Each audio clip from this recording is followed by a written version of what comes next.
English बोलते वक्त अक्सर प्रॉब्लम ग्रामर की नहीं होती, प्रॉब्लम फेयर और कॉन्फिडेंस की होती है। Today's word of the day is confidence.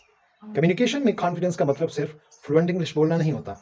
Confidence का मतलब होता है अपनी बात को क्लैरिटी और सेल्फ बिलीव के साथ एक्सप्रेस कर पाना।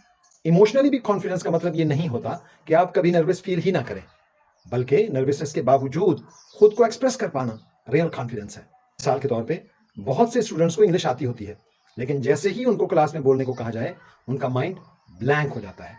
क्यों? क्योंकि उस मोमेंट में फियर एक्सप्रेशन से ज्यादा स्ट्रांग हो जाता है। अक्सर हम इंग्लिश से ज्यादा लोगों की जजमेंट से डरते हैं। रियल कॉन्फिडेंस तब ग्रो होता है जब एक्सप्रेशन फेयर से स्ट्रॉन्गर बनना शुरू हो जाता है।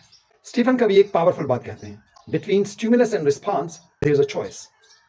किसी भी सूरत हाल पर रद्दमल देने से पहले हमारे पास इंतखाब होता है कि हम कैसे रद्दमल दें। और कॉन्फिडेंस ग्रो तब होता है जब हम फेयर के बावजूद एक्सप्रेशन चूज करना शुरू कर देते हैं।